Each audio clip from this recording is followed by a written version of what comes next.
some of the other people, there's been different things that have shook up, but I can count $500,000, maybe even up to $1 million in the past 10 years that's happened for. And it breaks my heart. I wouldn't change it. It's what's grown me into who I am today. But so many people think that, if I go hang out with this one guy and I wash his car 3 times, then he's going to owe me $1 million because I helped him have a clean car when he closed that big deal. We believe in all the F words: faith, family, football, and fitness. Check us out on the Richard Neese Podcast every Saturday morning on WKUL. Please subscribe. Please help us out by growing the channel. We want to help good people get to a better place. Hey everybody, Richard Neese here. Thank you guys so much for tuning in to the Richard Neese Podcast. I've got Dominic Gill with me as always. Yes, sir. Yes, sir. I hope everybody's having a great day, and everyone in YouTube land. Please like the video and subscribe. Get that out of the way early. Absolutely. Check us out if you're on YouTube. Check us out on WKUL on 9:30 on Saturday morning. So that's when we are on air. I guess technically that's where the recording plays. Yeah. Check us out. Support local small businesses like WKUL, the radio station there, and YouTube land. Obviously support us. Like, share. Check us out on all the social platforms. We're trying to help good people get to a better place. We're trying to get a message out. And we got some fun stuff to talk about today. Dominic, did you see the basketball game last night that Alabama played? Did you watch any basketball last night? No. Unbelievable. So I despise the type of basketball that they play, but it's the new basketball, right? Running and gunning and shooting 3-pointers. They had 25 3-pointers against BYU last night, which was the NCAA record. It was set 35 years ago. 25 3-pointers with Mark Sears. I think he had 11 or 12. He had the second most ever shot. Incredible. I like March Madness, but if I start getting into it, it consumes me overall. It's just insane. I want to watch every single game. I want to know every single player. And then it's like I don't have a family, don't have a job, don't have responsibilities. I can't do that. No, absolutely. And let me tell you, though, it is the single, in my opinion, and I have not been keeping up with it all this year, but it is the single greatest sporting event in the world, in my opinion. I really do believe that. Better than FIFA and World Cup. I'm talking about excitement, and I'm talking about just the randomness and just the absolute chaos. All the things that build so many great storylines about what makes a captivating story. I feel like that this tournament is just so wild and rampant. Well, people love underdogs, right? They love Cinderella stories. They love the little guy. Like I love. It's been a couple of years ago, but there was a player from a random. I think it was a Catholic school, actually, a random Catholic school, and he said, "I'm never going to make it in the NBA, but I can play with these guys one time a year. I play with them one time a year. You beat a number 2 seed or a 3 seed, and they're like a 14, 15. It's really cool to see those stories and see those guys that just ball out. I mean, you got guys too, like John Morant, who was at a small school, and they saw John, and then now he's an incredible, huge NBA player. D Wade's another one. Was he Marquette? Was it Marquette or it was some school? Sounds right. That sounds right. Yeah. So you got, Steph Curry. Steph was at Marquette, wasn't he? He was at a small school. I don't remember which one it was, but it was a mid-major. It was definitely not a major conference. So you think about those type of players and their opportunity to step up in big moments and all of the chaos, like you said, that's created by these team of 64. Now it's 68 or 72. I mean, there's more and more every year. It seems like now they buy in for a 16 seed, 2 16 seeds, and 11 or 12 seed. I mean, it's insane to see all the teams that are coming in. And then you got the NIT too. So there's a lot of good basketball going on. There's the WNBA, or not WNBA, the women's college basketball that's going on too. And they kind of pair that, which I think is pretty cool. They're trying to get some viewership on that. So there's some good things that come from that. I love watching the game last night. I'll probably watch another game the rest of the tournament until the championship. But it was cool to see those guys. They were just on fire. Everything that they shot. They were shooting NBA threes, almost half-court shots. It was insane to see them get hot and play like that. I haven't kept up with the brackets too much. Is there still a possibility of Auburn and Alabama playing in the championship, or is that going to be a Final Four matchup? No, I think it's Final Four, but I have to look at it and see. I know that Auburn, I think they played last night or they played tonight, one of the two. But they're both still in it as far as I know. So Auburn's a great team. It seems like that Florida team's pretty incredible too. So I think I saw this time where this was the first time in 25 years that it was all major conferences that were actually in the Sweet 16, and there was no mid-majors, there was no smaller schools. It takes away some of the fun like you talked about, but it's crazy to see the difference. The SEC used to just be football, and now, they're obviously competing on a high level in basketball too, and they put an investment in that. Oh, yeah. No. Especially whenever you talk about the Alabama schools, they both of them are just at such an elite level that they have been. Never would have thought that when growing up that Alabama and Auburn would be premier college basketball schools. Definitely wouldn't think of it as a blue blood. Yeah. All right. Well, I mean, when Auburn gets better, Alabama does too, and I think that's vice versa with Nick Saban when he came in. I mean, Auburn did obviously pretty well. They won a championship, first time they'd done in a long, long time right after that. So it's pretty cool to see that kind of play out. Well, Dom, how has your week been going, man? You've been doing some stuff social media visual-wise. You've been doing some construction stuff. I know you got a diverse background. You've been taking care of all the kids, and what's been the thing? While you nailed a lot of it, just finishing up the construction project on my off hours, keeping on with the social media stuff, digging into a lot of new areas in social media that I wanted to start growing in. Not comfortable enough to actually start advertising it as services, but a lot of it having to do with some of it's a lot to do with what we're doing right now, which is brand building, and building that media personality out a little bit more, but in a more structured way. We started off with this, and you remember with Coach Burt and the person of interest, POI. That's right. It becoming a POI and stuff, and actually building that out as a, in a more structured way. We delved in that years ago a lot about how to actually go into actually building that interest, building that intrigue on a person. But now it's like taking that to a brand level, if that makes sense. Like how do you build it up from a brand? A person can tell more stories, they can share more experiences. But on a brand, it's a lot different. So it's definitely more PR centric. It's definitely a lot more story driven. But I like the challenge of having to go and think outside of this is what we do, this is what we sell, this is the special promotion we have this week, this is the thing that we're doing. So it becomes hard to make your business not commoditized for sure. Exactly. So it's building a person. Is building a business entity as a person almost. It's really, really, like I said, I don't want to speak too much about it because there's a lot about it. I don't understand a lot of things that we do that we think of these companies, but we don't think about it consciously. We think about it subconsciously. Sure. So it's interesting. It's interesting. I'm forever the learner. So I was listening to Andy Frisella it was yesterday when I was lifting weights. And he was talking about one of the things that he really prides himself on is the ability to look ahead, look at 6 months ahead, 6 years ahead, 60 years ahead, and start projecting and preparing for that, the changes that are happening. I think that's so important, but it seems like it's so easy to make a slight tweak or variation on that, and that it changes your whole company pathway, if that makes sense. Mm-hmm. So Craig Pete and I we were riding out to Walker County today. We're looking at property out that way.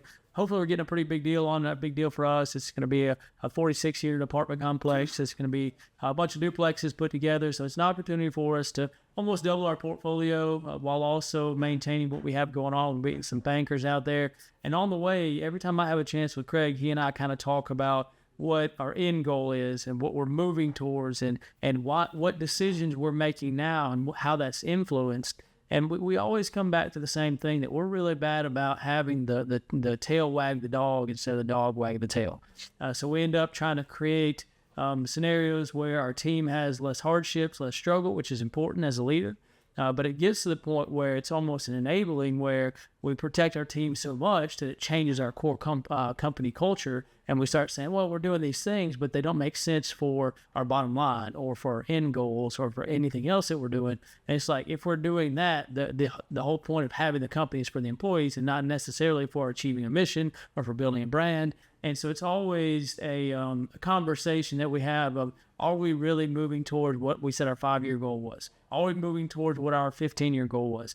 Are these KPIs truly our KPIs that we're using? Like, one thing that we do is we constantly look at having enough work for our guys to continue being gainfully employed, 40, 50 hours a week, whatever we can. But then you start looking at, once you take on projects that make less profit, does it make sense to keep the guys working extra 10 hours a week, or does it make sense to cut back hours until we find a better profitable project? Because we only have so many dollars, we only have so much time, we only have so many people. So you're using these resources to keep them busy, and then when another project comes up, it's like, holy cow, we could make 3 times the money on that, and it would be better for everybody.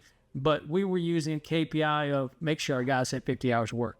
Does that make sense? Well, you're training yourself. Yeah, absolutely. No. I mean, it makes sense. I understand the thought process, but I also look at that and say, I fall into these traps too. So whenever I'm saying this, I'm not saying, oh, I don't do this.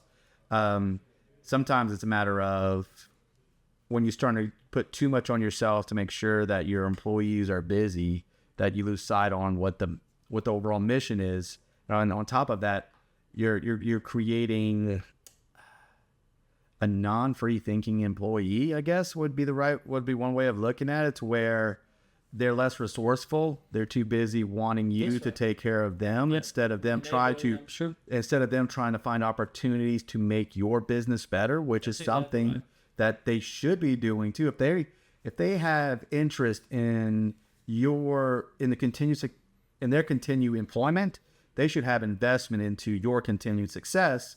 And by putting so much of a load on you in order to make sure that they're staying busy, they're not contributing into that success, and they're just punching a. I agree. And so sometimes you have to kind of and it may sound heartless in a way, but sometimes you have to let your employees have to sit out a little bit and try to look for opportunities to grow within your business. I can see that. What we run into is we keep running the issue of our people. The accountability starts getting lax because our whole goal is to keep them busy, right? Exactly. And not necessarily to be profitable. And then what ends up happening, and when I worked at a television network in the past, I would tackle jobs, and I'm not trying to go and act like I was some kind of hard worker, but I would tackle jobs quickly because I was just, hey, I got a job to do. I want to get it done. I can't stand something hanging over my head. I want to make sure that this is complete. And all the guys I was working with, and we were hourly wages, they're like, hey, slow down. We're getting paid by the job. We're getting paid by the hour, not by the minute. Yeah. And I'm saying I had a hard time accepting that thought process. I never did accept the thought process. I felt like it was there's a task right in front of me. I'm not going to stop and slow down and take a break, more breaks and often. Sure, we can go and take our time in the sense of making sure that we're measuring things a little bit closer down to the 32nd versus the 16th. We can measure twice, cut once. Yeah, we could go and waste a lot, take extra precautions. That's one thing. And we did that, but they would abuse the heck out of that. Yeah. In order to try to stretch jobs out a little bit, especially whenever they see that it's that they're trying to just punch a clock, and you're not going to keep them busy. I had a point with all this, but basically saying that for the most part, I think it's good for employees to have some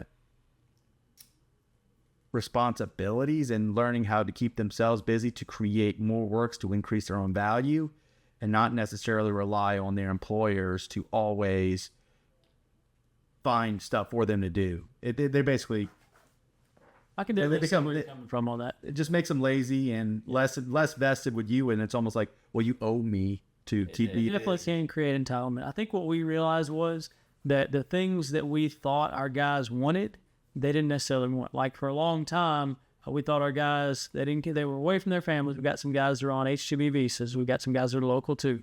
They were away from their families, so we thought they want to work. They want to work as much as they can, make as much money as they can. So when they go back to Mexico, to Chile, wherever they're from, they have more money then. They can spend time with their family. What we realized was we decided this year to take 2 weeks off during Christmas for our construction crew. Most of the places we worked, as far as title companies and banks, they were off anyways. So we just said, all right, guys, here's what we're going to do. We're going to go ahead and let you off for 2 weeks.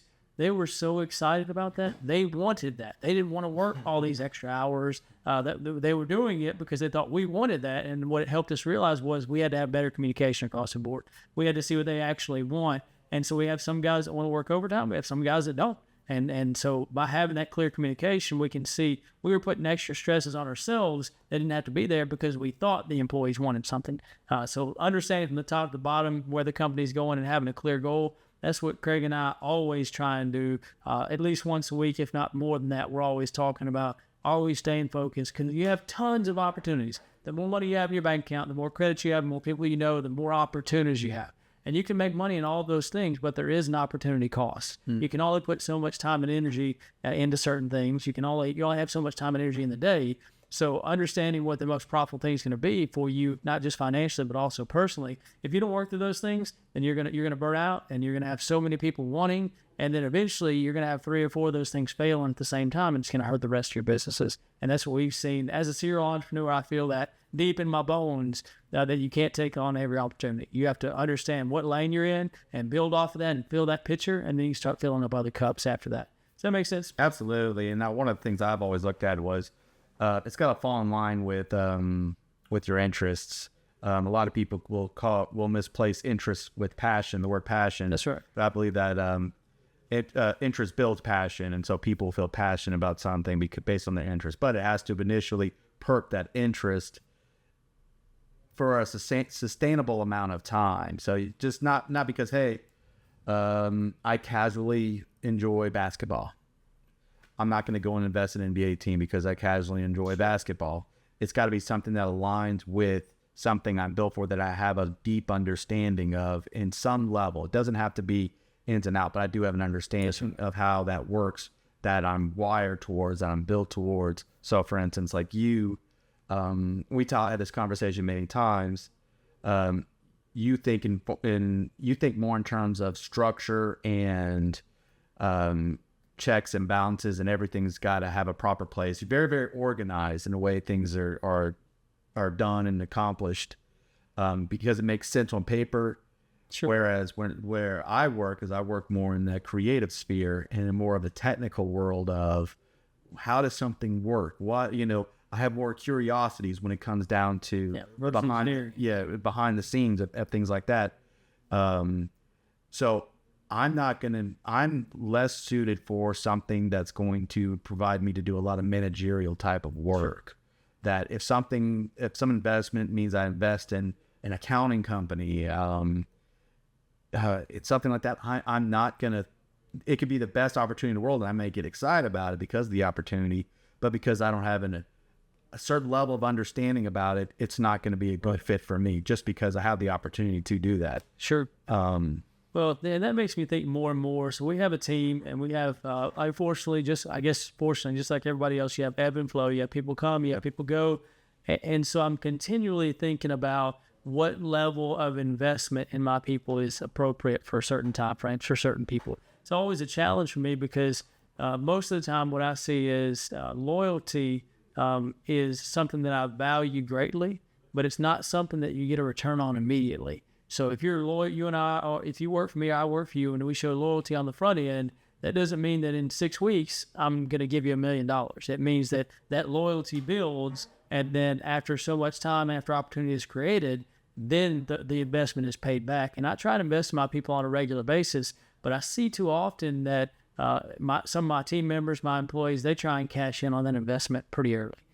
Hey, I've given you 6 months, so now I need to be a partner of the whole business. Or I've given you 6 months, now I need a 7-figure raise.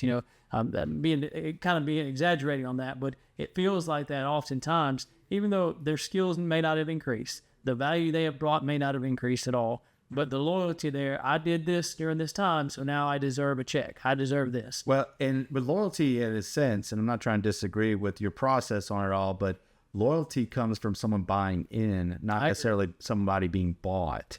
So in a lot of senses, you have to go to test someone's loyalty is how much can they bring voluntarily to the table? Yep. How much you can let them have their own input, their own voice in something. And so when they put a piece of themselves into something, their pride goes into part of themselves going to with their pride. Sure. Because now their pride's in the line. So now they're starting to build up some loyalty, because at the end of the day, we're more loyal to ourselves, our own, whether you call it ego or own ideals, whatever it is, we're going to be more loyal to what we feel as being idealistic for us. Yeah. And so that if you start letting them incorporate that in some level, their idealism into the workspace, I think that they start having more buy-in, and they start getting a little bit more loyalty when it comes down to having that. But people simply just don't. I've never seen someone where you give them, when you hand them something, I'm not going to agree with you. that they normally bite it. It's the more you give somebody something, the more they're going to buy back. And again, this relates to children too. The more you give a kid out of sense of love, trying to give them, to make them like you more, the more they are resentful towards you, the more they feel like they can manipulate you. But then if you give them the opportunity to try to impress you, you try to give them the opportunity to, look, Daddy, look what I can do, and you give that the attention, that creates a much more a closer bond for them, because now they're feeling like that they're earning your love from that. I think the interesting part, and I agree with you, probably 98%, you say buy-in, and I agree with that. I think that people buy in, but their buy-in is so small, or their expectation for return is so great based off of that buy-in. It's like, hey, I invested in Bitcoin in 2005 or 2009 when it first came out, and I spent $1 in there. And now in 2010, 1 year later, I expect to be a billionaire. No, that's not how that works. And in 2025, you probably are a billionaire, pretty damn close to it. But all in all, if you look at the investment that you make of that dollar, the return is going to be $1.10. The return is not going to be $200. Right. And so many people think that because you as an entrepreneur on an upward trend, that, oh, he's doing good, so if the company's doing good, that means that even though I invest $1, my dollar should be $100. Or I'm walking away and they're going to miss me in this part of the company, which it hurts all overall, but it's insane to think. And Gary Vee talks about this all the time. He talks about his overnight success, right? So people think that overnight success, oh, you've been doing this for 5 years or 3 years, or you've been flipping houses for 2 years and you're making all this money. Yeah, but I built up this team. I built up the credit lines. I built up the construction crew. I built up all these things just to get to this point to make money. Oh, yeah, and I'm also taking on all the debt. So it's amazing that people that are entrepreneurial-minded or that are very short-sighted think that my return on investment should be 1,000 in 6 months. Right. And typically we have a standard that we're not going to talk about any sort of major things until 2 years. You can fake it for a year. You can just kiss tail or do whatever for a year. After about a year, you start grumbling because your wife at home, your husband at home saying, they're taking advantage of me. They're doing this, this, and this. Until I get 2 years out of somebody, I'm not even looking in that direction. Now, we're going to look at things like, oh, you show an affinity towards a certain type of skill, or we're going to try and help you develop as a person, maybe get you some courses or something. But if we're talking about serious investments, until we hit that 2 year mark, I don't even know who you are. Right. And that's the challenging part, that most people never make it to that point. 2 years is kind of the cutoff, and then it's like, okay, you've been around long enough. I know your family. I've seen the drama you've been hiding. It's okay. I'm okay with that drama. Now let's move forward on that. Otherwise, it's not there. Because there's so much, like, I have given away, and I was talking to my partner Craig on this today. I bet I can count $500,000 I've given away to people through paying them more than they were worth, through paying some sort of training, through cutting them in on an investment deal that would have been 4x for me, but I cut them in and now it's 2x, or I even gave them an investment deal. You look at all those things, and it's become because I'm trying to pay those people off too early. That they weren't a part of the team yet. They weren't really bought in. Nope. What they saw was, I can make money off this guy if I just act right for 6 months. That's what essentially happened. Now, some of the other people, there's been different things that have shook up, but I can count $500,000, maybe even up to $1 million in the past 10 years that's happened for.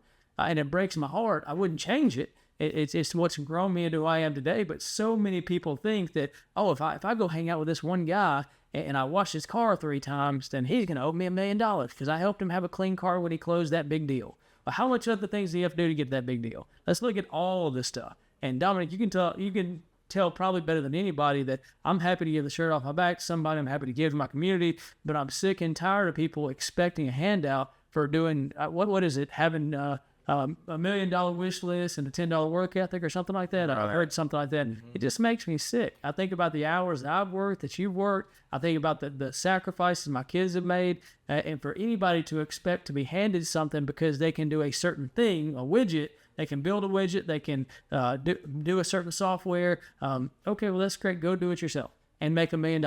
If not, I'm an integral part of that. And that's one piece of the hundreds of things that we have to do in order to be successful. Does that make sense? Absolutely. And then whenever it comes down to the I'm not ranting to you or venting to you. It's just, it's one of those things that's just a challenge because you have so many people come and go. And once you have a certain, even a base level of success, people start coming at you all the time looking for handout. And it's just, it gets ridiculous. Like, there has to be a buy-in. There has to be some sort of true investment and a basic return on investment. Would you agree? Absolutely. Absolutely. I mean, in a lot of ways, I'm going to tie this into God and religion. Sure. But it's the same way that God tests us every day, is that if God constantly would give us everything that we asked for and never earn. I don't want to go and say earn his love, but earn his loyalty back. It's through the challenges that we come back crawling.